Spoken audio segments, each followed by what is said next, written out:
we've received opinions from both sides of the aisle.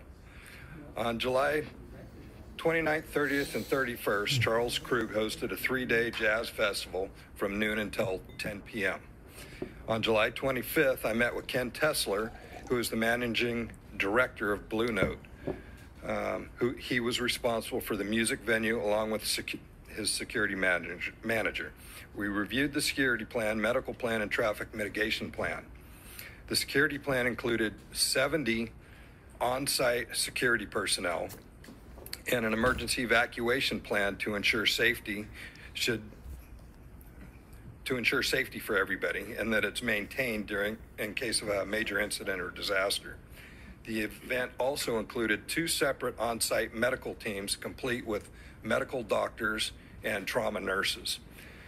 The traffic mitigation plan included busing festival goers from Napa to St. Helena utilizing Silverado Trail and Deer Park, leaving Main Street, Highway 29 open for emergency vehicles only, which would also help mitigate the traffic flow in downtown St. Helena. At the all festival goers driving themselves were to park on the Krug property accessed by Deer Park Road.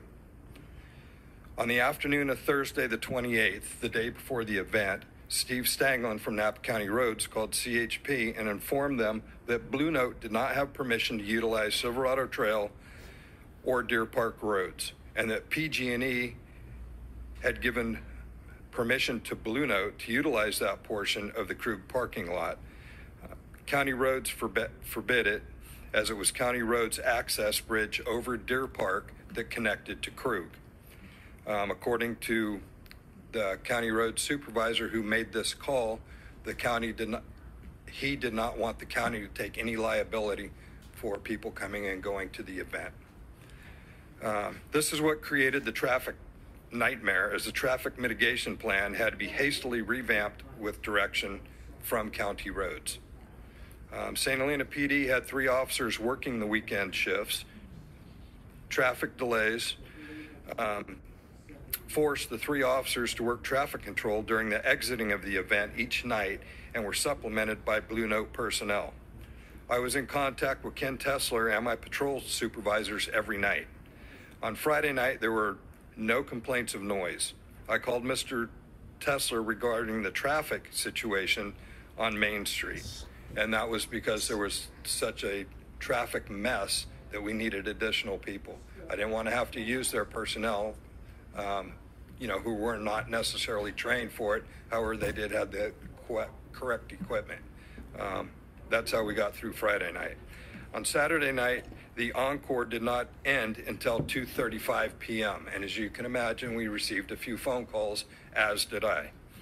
I immediately called Mr. Tesler yet again on Sunday night, which ended at 10:15.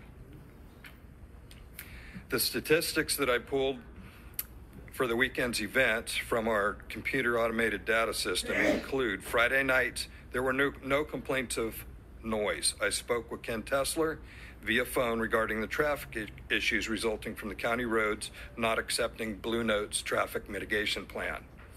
Saturday night, complainant 1 called loud noise at 9:40, which is not a violation. It was not past the 10 p.m.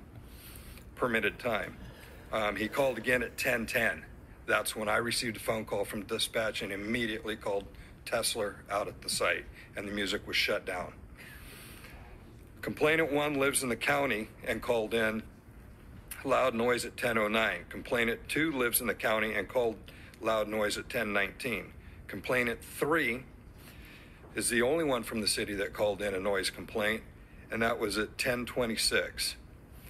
Complainant 4 lives in the county as well and called at 10:34.